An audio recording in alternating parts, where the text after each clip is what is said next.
This is just what the doctor ordered.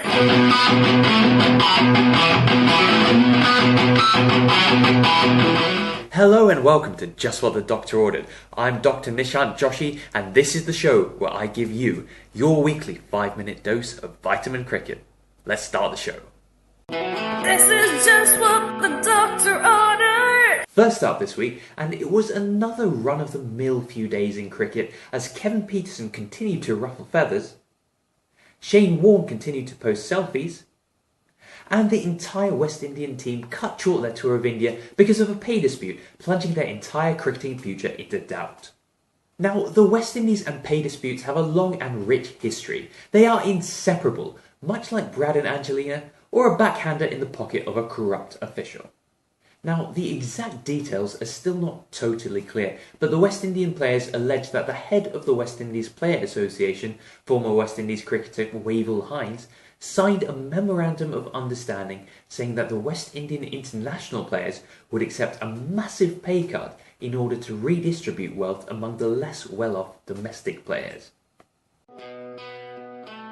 Dwayne Bravo is the current ODI team captain and has been representing his team in negotiations.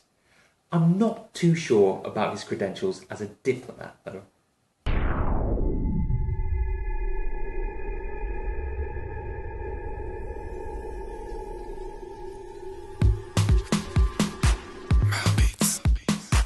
Walk wine, girl, girl walk and wine for me.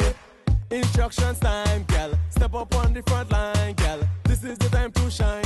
Let me see a girl wine, wine, wine. For all the faults of the administrators, and there are plenty, it's hard to take a man's pay demands seriously when you know he's done this. As for India, they've responded to this abruptly cancelled tour by suspending all bilateral tours with the West Indies, as well as exploring legal action against the West Indies Cricket Board. The BCCI were always going to react like this. It's like giving a zebra-flavoured ice cream cone to a lion and daring him not to have a lick. It's just nature's way. This has been a huge reality check for cricket. If one team has the ability to make another go extinct simply by refusing to play them, it should tell us that the entire system is fatally flawed. On the same day that the West Indies announced that they were cutting short their tour of India, they met the Dalai Lama at Dharamshala. The Dalai Lama once said, "My religion is very simple. My religion is kindness." To which Dwayne Bravo probably thought, kindness. I could probably buy a virtue like that with next season's IPL contract. Now I wonder what Chris Gale of all people, had to say to the Dalai Lama. "Your Holiness, you know when you said, with realisation of one's own potential and self-confidence in one's ability, one can build a better world? Well, Your Holiness, you must have been smoking some strong shit, am I right, boss?" It was, of course, a huge day for a man who many consider to be the wisest man in the whole world, as he met the Dalai Lama.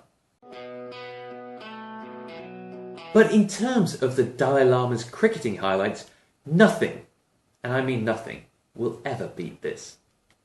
His Holiness, I'm from Himachal and we are very proud that whenever people mention Dharamshala, they always mention it with you being in Dharamshala. Today it's another really beautiful occasion because now they're mentioning world cricket with Dharamshala. So how do you feel about it?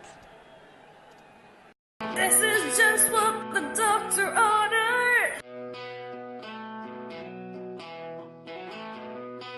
This is just what the doctor ordered. On to my patient's questions this week, and I have an inquiry from Bilal Nul Mohammed, who asks, should the West Indies give up on international cricket and just let their players be T20 mercenaries? Well, I think the West Indies gave up on international cricket when Chris Gale realised that he could get paid millions of dollars a year to hit sixes on tiny grounds, all while squawking at cheerleaders in skimpy outfits. Well, I hope that answered your question, Bilal. My secretary will send you the bill in the post. I charge by the hour.